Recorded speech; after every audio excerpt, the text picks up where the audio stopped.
Garten of Banban has gone off the rails, and I guess I'm just here for it now. My last Garten of Banban video was a lot more critical on the franchise, thinking that, hey, the franchise it's just gonna be mid as heck. But then I played Garten of Banban 4 and These toad stars never disappoint. What? Get toasted, baby! I've never laughed so hard at a horror game in my life. I've had so many emotions over this franchise, and I think it's time for me to come clean. I think I like Garten of Banban.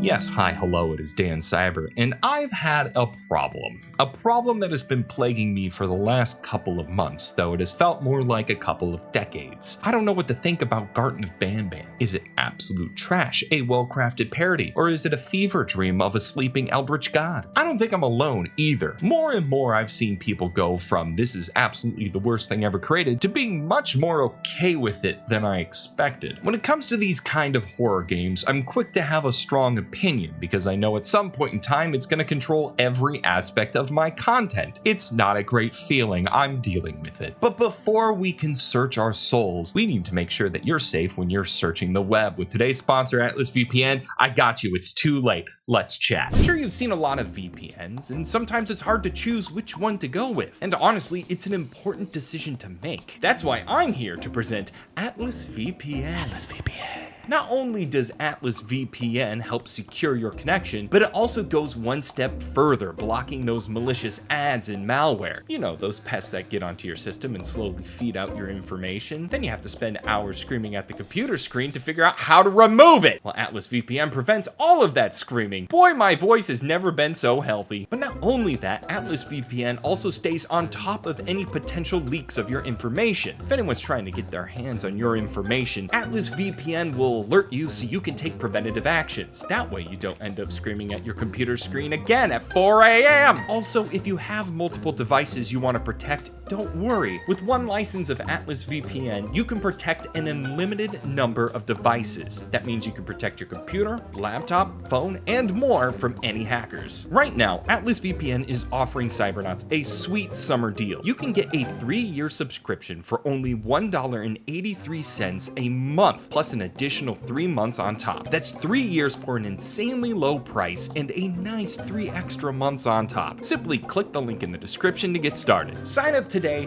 and now more screaming at my computer screen because Garten of Banban's on it. With that out of the way, I think it's time to begin the dive into the Garten of the Banban. The franchise now has 4 games under its belt, so we have enough source material to work with. Some would even argue that maybe we have too much of said source material to work with. And as we're arriving at the precipice of Garten of Banban 5 or 6 or whatever one's going to be important, I think now is a good time to talk about the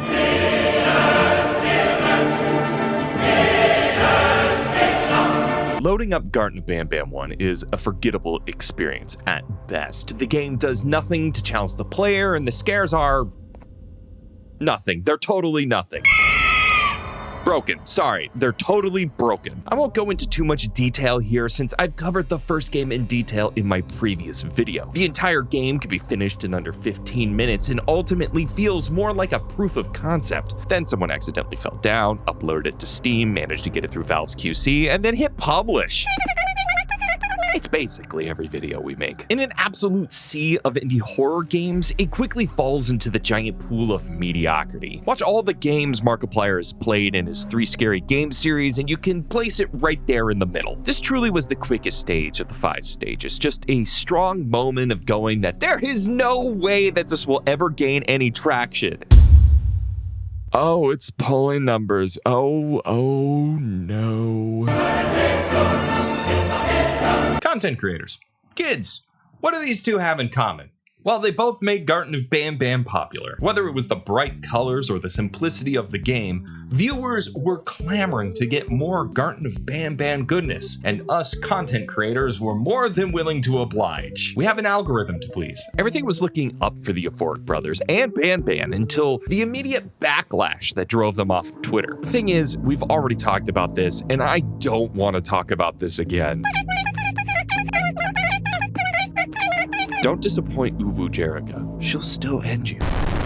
Instead of going into that, let's move on to my personal experience with the anger stage. It all started when I booted up Garten of Banban 2. The turnaround between Garten 1 and Garten 2 was super tight. In my opinion, way too tight for the brothers to take in any criticism and properly apply it. But to my surprise, I wasn't surprised because that's exactly what happened here. Garten of Banban 2 was a bloated mess, a weird hub with textures that don't work right and for some reason are in the back rooms. Poorly designed everything except this hallway. This hallway is peak and I'll die on that hill. But it's that bloated mess that sent me over the edge. Everything felt like an elongated, weak fetch quest. Run through this warehouse, grab the key, run back, grab all the baby Apilia birds and drag them all the way back here, run all the way to the lab, grab the syringe, run back through everything. Fail to understand the mechanics of this nightmare, collect all the goop, put it in the vial to grab a firework, load the cannon with said firework, shoot the guy, and then you can leave. And don't get me started on Pampolina.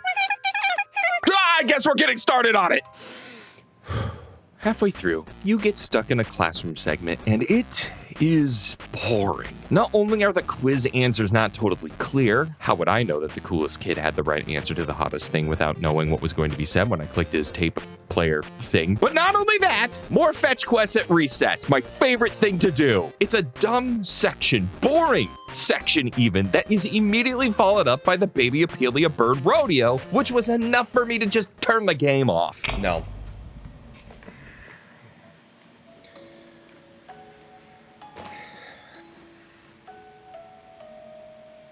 It's not worth it. That was it. That was me hitting peak frustration with the game. I was mad about how much time it wasted. I was mad that the brothers took none of the good constructive criticism and only removed the merch from the menu and then bloated the game so it wasn't just 15 minutes. Banban 2 was the prime example of a developer giving all of the good grace it could possibly receive just to turn around, spit in the face of that good grace, and just make a larger, bigger dumpster fire. And the worst part of it all was when you finished the game and you saw this little screen. Banban 3 was coming.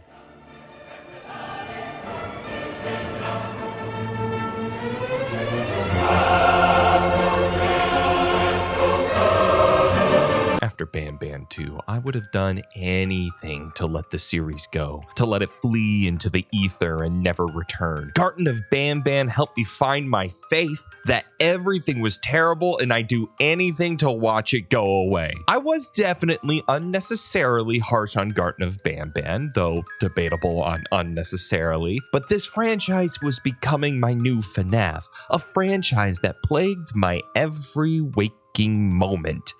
Knowing that when Banban 3 dropped, I'd have to play it. I don't want to do this. So I tried to find alternatives. Maybe instead of Garten of Banban 3, we could finally jump into Resident Evil again. Maybe we play Village or the remake of 2. You know, something with a level of quality that I approve of. Heck, I wrote a whole video on Tears of the Kingdom, and you know what? It's a great video. I'm excited to finally maybe eventually put that into the world. My House.wad, maybe that. But no, the closer we got to the release of Garten of Banban 3, the more daunting the moment became. I did everything short of just deleting the channel to stop myself from having to endure another 2-hour experience of just absolute nonsense. But then it became painfully clear that to please Papa YouTube, I would once again have to dive into the Garten of Banban.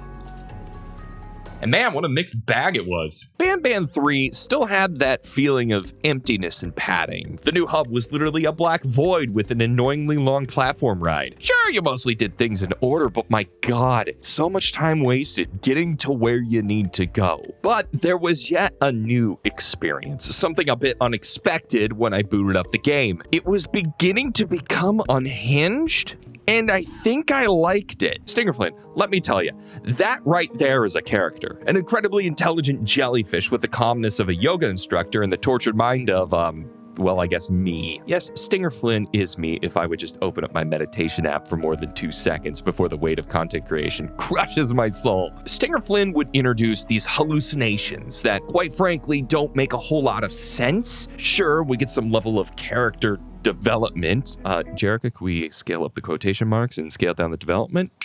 Perfect, thank you. Ultimately, though, these scenes serve no real purpose because why? Why does this matter? I love road tripping with the boys and Bird, but like, it's too much. Love that Apilia's only mode is Scream, though. That's great.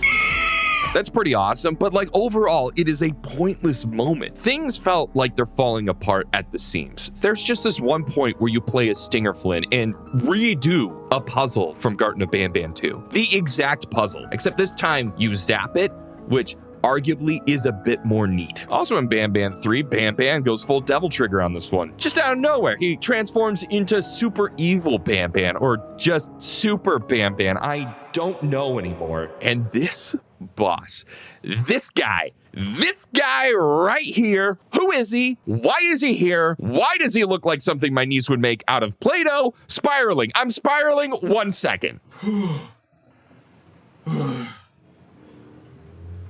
I don't think I'm okay. I was grasping for literally anything I could find redeemable. Fortunately, there was one solid thing right smack dab in the middle of the game. Jumbo Josh's room. The brothers mostly had shown they don't know how to do puzzles. Banban 3, though, was a small glimmer of hope that showed, hey, maybe they could. In this room, you'll need to find a way to open the exit by solving various puzzles. The twist, though, is that Jumbo Josh will check in from time to time, meaning you need to make sure everything is exactly where he left it. And if something is out of place, he ends you. Hey! No, that's not how the secret club's entrance is supposed to be. What? What'd I do? Do they have to be the same color order? Oh my god, you have to put them in order. Honestly, that's pretty good. I mean, Bambolina is terrible in this, but at least there was a glimmer of competency. It requires a good memory and speed that the game really hasn't shown yet. And when I did end up failing, it really felt like it was my fault for not paying attention. I didn't close, son of a... Gosh, diddly darn it, Dan. For a moment, I thought, maybe there was hope. Maybe there was hope for the series. If this was good, just maybe the rest. 3 stones with 1 bird. 3 stones with 1 bird. Behave or get banned. Yeah, everything after is terrible. And then I fell into... Why are we here? What are we even doing here? Why do I even care? Why aren't you subscribed to the channel? Oh, wait. Thanks. The thought of playing another Garten of Banban game was a depressing thought to have. Sure, that is a bit dramatic, but this was my life now. More Banban pain. July was rolling around and I was excited to get my hands on My Friendly Neighborhood and different about Ruin, but dreading August with Banban 4. Whether I like it or not, I was going to be experiencing 3 hours of mind-numbing travel and 2 or 3 different moments of hilarity, then overwhelming sadness. Fortunately, this time around, I had a chance to play it with a buddy, even though said person gave me a hard time. At what point did it become too much for you, Dan? Was it, the giant scarred frog sheriff taking you around on a tour of his captured giant snail and veiny green gorilla? In the end, Banban is best experienced with the buddy system. Garten of Banban 4 is quite literally the duality of man. I wish I was joking. The game struggles between being this ridiculous parody of a game and this serious, poorly designed cluster. And sure enough, the moment you step off the elevator, it's just instantly, why is this happening? A question that is asked often, but with very different tones. Why is there a train thing that is janky as heck? Why is Toasted? Why is Choo Choo freaking Charles in this game? And once again, one of the biggest problems with this game is the painfully long and bloated fetch quest. And I know I keep saying bloated a lot, but playing Banban is a lot like getting Taco Bell. You're gonna have tummy issues. You'll be collecting elevator parts, but instead of grabbing all 3 and heading back, you need to go back every single time. It's the same crappy padding we've seen in the series, and it's mind-numbing, especially if you accidentally hit the go button before hitting your destination, in which case, then you need to fully ride around the area for, no joke, infinite amount of time. Just an infinite amount of time. Don't look it up. While we're on bad mechanics, the battle against the Kittysaurus Rex. Thank you for not asking about the Kittysaurus Rex and just accepting. This boss battle is slow and tedious with a boss that has the biggest hitbox I've ever seen. It's a very large hitbox. very large. Just a massive hitbox. Just a huge old hitbox. Oh yeah, that's a hitbox. But the biggest sin this game does for the franchise is muddy up the lore even more. I'll give FNAF some credit. FNAF lore at least tries to stay within the themes. Banban has no narrative themes. It is so chaotic that even chaos isn't the theme. Did you know there's now magic in the franchise? Magic! Suddenly, we have 3 new characters, which isn't really new to the series, but these 3 characters are single-handedly the most important characters in the game? It's so hard to comprehend. Jumbo Josh and Banban felt like the 2 major threats of the game, but Banban is slowly becoming the anime protagonist he always was, slowly learning to control the power within. And Jumbo Josh is stuck in tubes now, so he's tubed. Nothing you can do about that. Instead, Bitter Giggle is our main villain now. I mean, he's not even close to my amazing OC Pokemon Giggleflort, but his story is that he's bad at jokes. That's it. Okay, that isn't fair. He's actually one of the more interesting characters, created to make people laugh. He is simply so bad at it that he becomes delusional. He just wants to make the queen laugh, but he never can. Ah, right, we have a monarchy now, and an old western sheriff. 1 minute. There's so much to unpack in Banban 4 that to do so is to dance with death. It's basically a guaranteed brain aneurysm. Trying to make sense of why anything is slowly weakens your spirit because it's just gonna make you sad to talk about. I was at a low point. My energy was gone. I was trapped in the point of no return. The only option was to finish the game. To fall into the dark depression knowing that a 5th and 6th game was on the horizon. But then you arrive at the climax of Garten of Banban 4. Bitter Giggle and the Queen are facing down. Then first, bam, what? Giant Apilia bird, which is immediately followed by... It wasn't great. No, It wasn't was great. not like. What? Shocked, speechless. I sat there and watched the fabric of reality fall apart before my eyes. The naughty ones were released, and in that moment, I felt... Here it was, the crystalline moment of bliss after passing through all that grief. A moment of truth laid out beautifully in front of me. I think I like Garten of Banban. I like how stupid every moment has been. I like every veiny, poorly modeled character. I like every long travel system. I had seen the light, and the light was asking for my pancreas. Okay, not really. It was at this moment I could not deny the ridiculous joy this franchise was giving me. Seeing an enemy just 90-degree turn just to be stopped by a tiny hallway had me losing it. Choo Choo Charles just randomly appearing to wreak havoc for literally no reason. The absolute stunned shock when a giant beam of light shot out of a kangaroo squirrel. It was raw. It was real.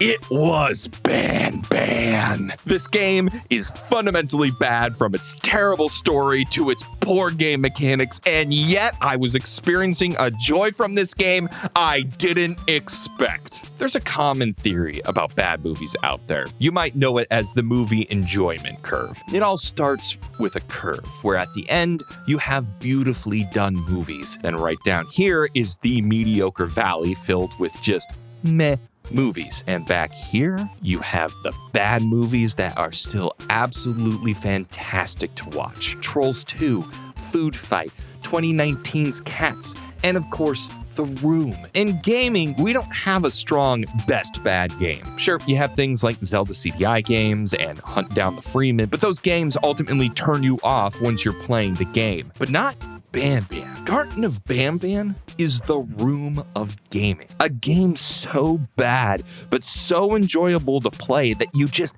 have to see how it ends. And hey, I don't think the Euphoric brothers are going to like me saying that. I think they are truly setting out to create a masterpiece. But that's why it's so great. They use their passion to brute force their way through development. That is the ultimate key to success in the so bad it's good category. Garten of Banban is that. I've had many different thoughts on Banban. I've had a hopeful perspective. I've had a cynical perspective. I've had an uncontrollable rage perspective. And I don't think I'm alone. I think Garten of Banban has seen its fair share of people go from hating it to embracing it. Sure, some have always seen the good and positive of the games, but then others like me had to go through some things. Do I love the game? Absolutely not. I'm going to uninstall all of these games as soon as I'm done with this video. But can I say I hate the game? Absolutely not. How can I say I hate it when I've never laughed so hard in my life playing it? Do I think this is a game? Absolutely. This is indeed a game. I've come to accept what it is and where it belongs. If I'm going to be forced by algorithms to consume this franchise, I think it's time that I stop being so cynical and get a little toasted. This hat does not fit my head. It's 3XL and it does not fit my head. What is wrong with me? Hey, thanks for watching the video. You can click right here, that's a video. Hey, you click right there, that's another video. How crazy is that? Subscribe. It's the only way to know when I upload more Cybert goodness. So, till then, get toasted.